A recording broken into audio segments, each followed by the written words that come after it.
I have been giving video lessons on the Tai Chi Chin as an internal art, as opposed to the external system of Tai Chi Chin, which is commonly practiced all over the world.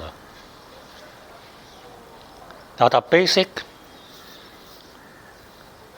difference between the internal and the external systems of Tai Chi Chin lies in the fact that both are powered by different sources of motive energy.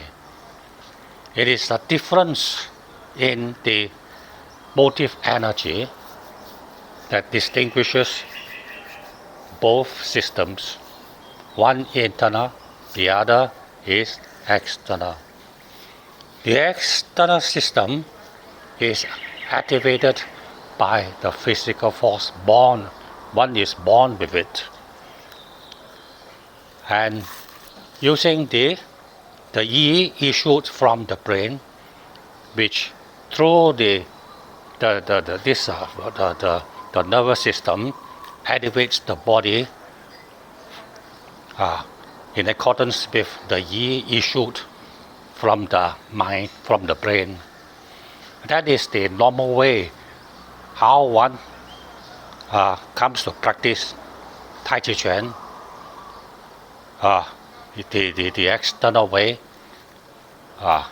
by being powered by one's own physical force, using the external Yi issued from the brain, activating the body movement. And the body movement is supported by the physical force. That is the common way one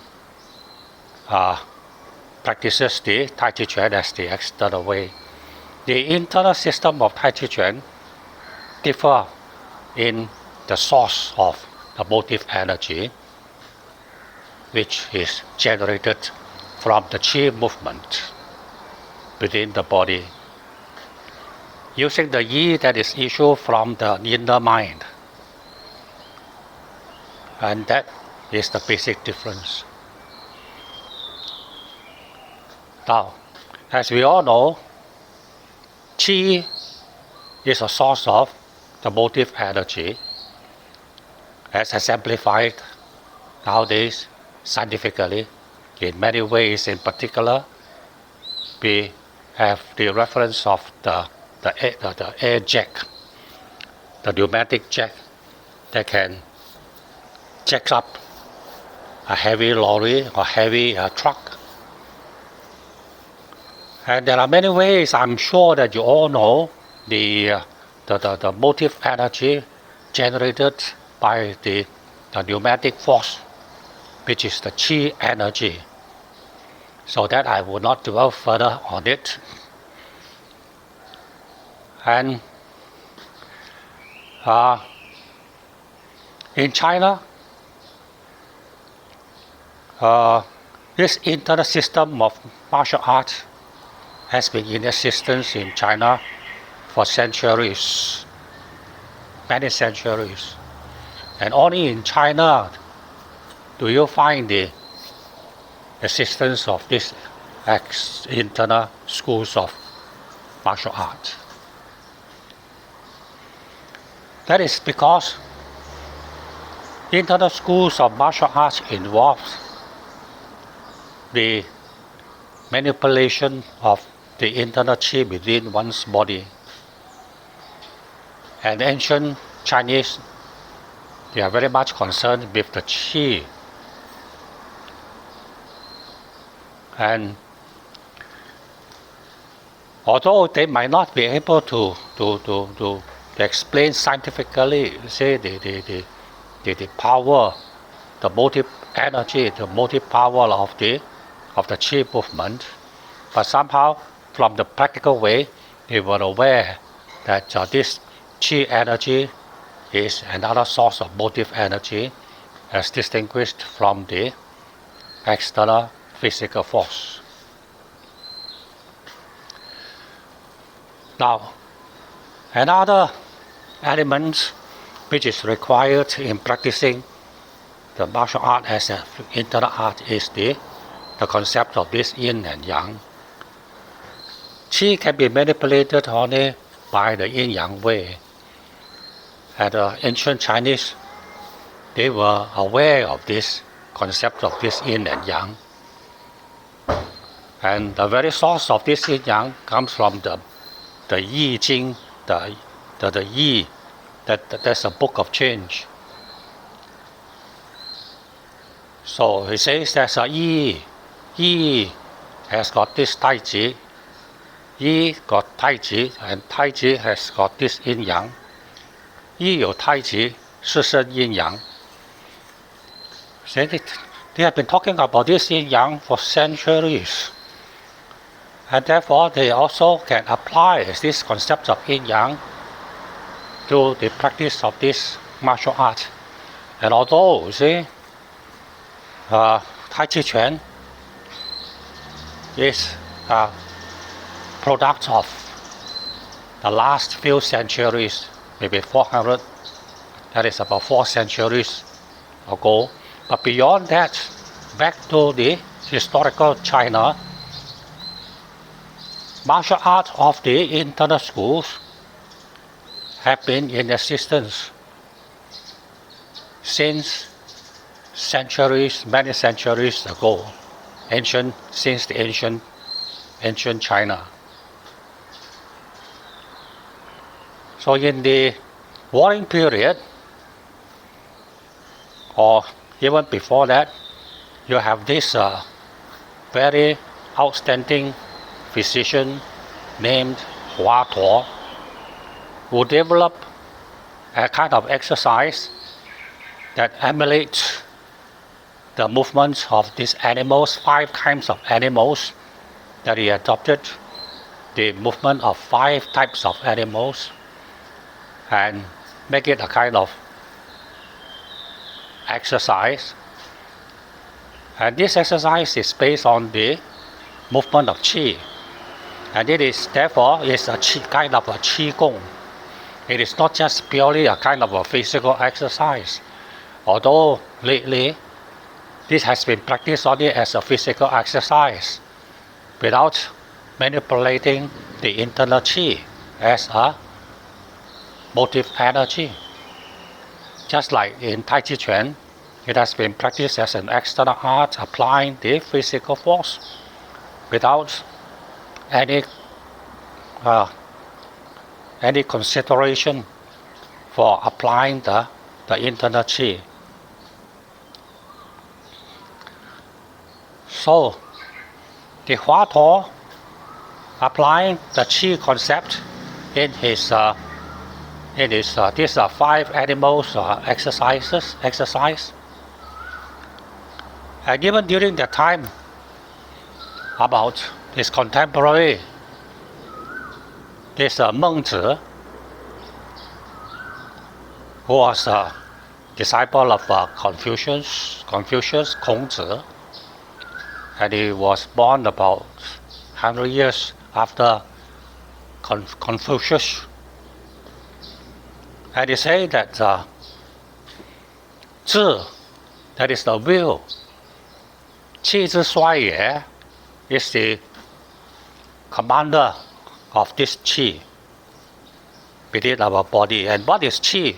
And it says Qi is what is filled up within our body. Is that what is filled up within our body? That kind of a Qi.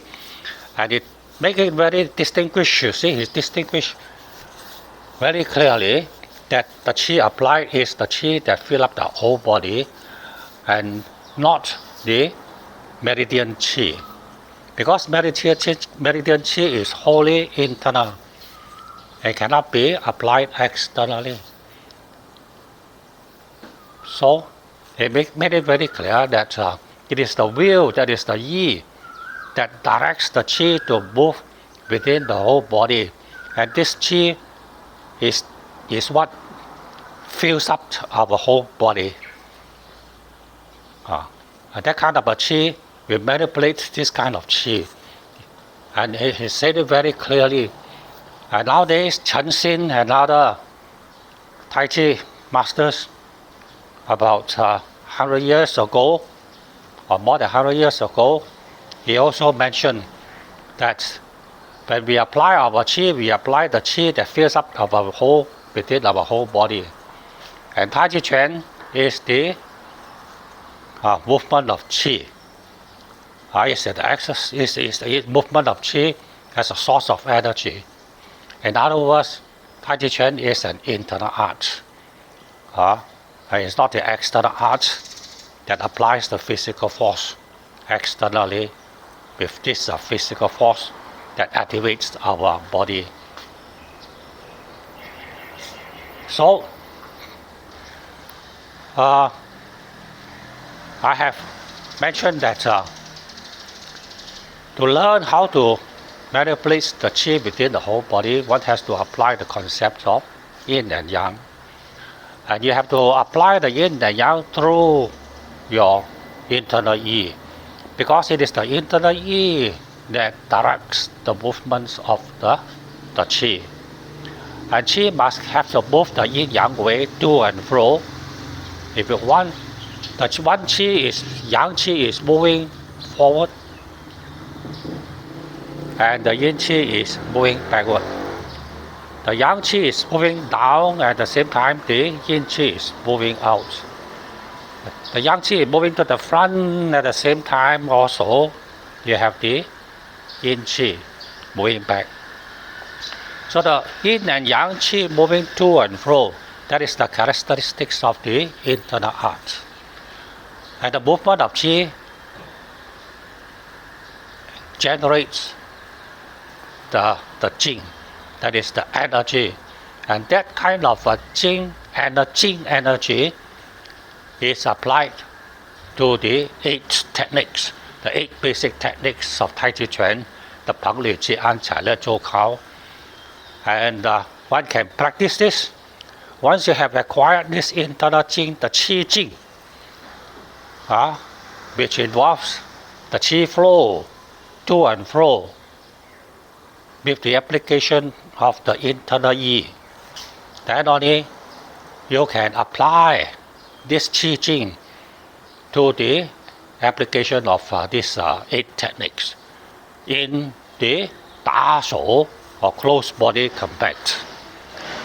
Once you are close body combat, in Tai Chi Chuan you apply the 8 techniques. See? So nowadays very few people know how to apply the 8 techniques. And instead of the Da Shou, which is from this Quan Jing, that is the classic, the Tai Chi classic, which advocates Da Shou as a practice of Tai Chi Chuan in close body combat. But nowadays, in the 1920s, Da Shou has been given up and give place to Tui Shou. And Tui Shou is purely the physical way. It comes along with the practice of Tai Chi Chuan as an external art applying the physical force. And similarly, Tui Shou is also the external way of applying the physical force using a different kind of techniques. Different from the internal system of Tai Chi Chuan, which applies the internal qi as a source of energy, qi jing energy, are very much different from the physical force. Physical force applies only in one direction. That is, if you have the gang, then you don't have the role. See, very much different from the qi energy, which applied to and fro. You have the gang, at the same time you have another qi moving back in the reverse direction, which is the role. You have the gang and role. You have the yang, and then you have the yin. See, but more importantly is the fact that the qi energy can lead the opponent to avoid with the shi jing. A lot of people may be wondering, you see, why you call this Shi and void energy as a kind of, as a Jing. Because generally the Chinese use the word Jing as a power. And Shi cannot be a power in their way of thinking. But then this Jing in Tai Chi Chin has got very much different meaning. It doesn't refer to what one commonly understands as a power, as an energy. This is an energy, but this energy takes the form of voidness, Shi Jing, which is used to lead the opponent to avoid, Lok Kong. And that is the essence, you see, of this Da Shou. If you are able to Lok Kong the opponent, then only you can apply 四两拨千斤, pushing off the opponent effortlessly. Then why you push off the opponent? That is the highest, very high techniques, you see, one can acquire. That is no need to really hit the opponent, although you can. But if you can hit the opponent, but you may not be able to brush off the opponent effortlessly. Because brushing off the opponent effortlessly is much higher art than just simply hitting your opponent. As Hao Zhongye says, that the very essence of this internal school of Tai Chi Chin, which is the orthodox Tai Chi Chin, the intrinsic substance of this Tai Chi Chin is supposed to be the Yi and Qi. Yi and Qi reign supreme over the bones and muscles, and bones and muscles represents the physical body. In other words, if you exercise the physical way, then you are exercising the Tai Chi Chin. You practice the Tai Chi Chin by the way of bones and muscles, in other words, the physical way, and not by way of Yi, manipulating the Yi and Qi. When I talk about this Yi, to activate, to direct the movement of Qi, to connect the Yi with the Qi, the Yi has got to be issued from the inner mind, from the consciousness within the whole body, and not from the external mind, that is the brain. Because the brain has no connection with the Qi. It can only activate the external body physically, whereas the Yi issue from the Xin, the inner energy, within the whole body, can connect with the Qi and direct the Qi and to move. And it has to move in the Yin Yang way in order to activate the Qi, to move circularly. The Qi has got to move bidirectionally, yin and yang, such that it can move in cycles. And Qi has got to move in cycles to and fro in order to be manipulated within the whole body. And Qi energy, once activated to and fro the yin yang way, generates the kind of energy, the active energy, the motive energy, which the classics describe as Jing. When I talk about Jing, the Tai Chi Chin is very much different from the concept of Jing applied elsewhere outside the Tai Chi, 内家 Tai Chi Chin. 内家 Tai Chi Chin, the Jing, is made up of this Qi energy. And this Qi energy moves to and fro, generating a kind of motive energy comprising Yang and Gang and Rou, Yin and Yang. It always embodies these two elements, Yin and Yang, which means the Gang and Rou. It all embodies both simultaneously, concurrently, because that is how the Qi moves.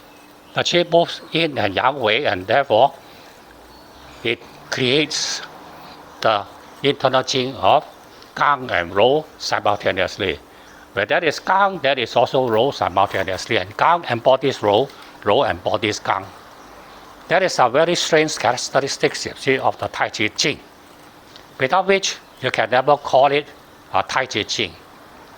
Pure physical force in one direction cannot be called the Chin. It is still the physical force. Now, with this internal Chin, which is the Yin Yang Qi moving bidirectionally to and fro, this kind of Qi can then be applied to the 8 basic techniques of Tai Chi Chuan, the Peng Liu Ji An Chai Le Zhou Kao. And these 8 techniques of Peng Liu Ji An Chai Le Zhou Kao in connection with the 5 steps below the body. And these 5 steps of movement must be linked to the 8 techniques applied at the upper part of the body. And these 8 techniques are applied in the Da Shou. And Da Shou is the practice of this close body combat. Without this internal Chin, the 8 techniques cannot be applied. And therefore, they can never, those who don't practice Tai Chi Chuan as an internal art of Qi manipulation can never practice Tai Chi Chuan as a close body combat through the Da Shou systems. And what is the difference between the Da Shou and Tui Shou? Da Shou was the orthodox way of practicing the Tai Chi Chuan in the application in the close body combat. It is in the 20s that those practitioners find that they could not enforce the requirements of this Tai Chi, of this Da Shou classics. And most important of all is the techniques of Yin Qin Lock Kong, lure the opponents into a void, Si Liang Po Jian Jing, and then you can brush him away effortlessly. You can never practice that, and therefore they give up the idea of practicing the application of Tai Chi Chuan by way of Da Shou. And therefore you have to name the practice of this application by the name of Tui Shou. Very unfortunate. And since then, Tui Shou has become the common name to the neglect of this Da Shou. And nobody talks about Da Shou because nobody practices the art, the Yin Yang, the Yi Qi way, the internal way. Nobody practices that, and therefore nobody also practices the Da Shou. The requirements of Da Shou is that you must be able to lead your opponents into a void in order to brush him off effortlessly. Si Liang Po Jian Jin, brushing off 1,000 catties with just 4 tails of force, 4 tails of energy, which means that brushing off a heavy attack from the opponents and brush him off effortlessly. Now, some people may ask why don't you punch him and strike him if you have lost his balance? Lock Kong, yes, already Lock Kong and lost his balance. Why didn't you strike him? Now, this is because most of these practitioners of this Tai Chi Chuan were the scholars themselves. They are also influenced by the concept of this 以柔制刚, the philosophy of Lao Tzu, who has advocated the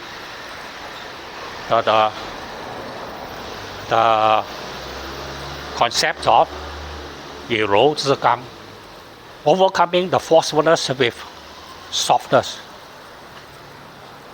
And therefore you don't have to use the force to hit your opponent, but if you could, you can brush him off effortlessly. That would be that would represent a higher form of the martial art. Hitting a person is easy, but brushing him off effortlessly is a higher system, is a higher level of martial arts. And that is in line with the teaching of Lao Tzu, of overcoming forcefulness with softness, and also overcoming force with forcelessness. Now all these things seem to be quite contrary to our common sense. But nevertheless, this is what Tai Chi teaches us, Tai Chi Chin teaches us to apply the Jin techniques so that you can comply with the teaching, the philosophy of Lao Tzu, Yi Rou, and Zhi Gang.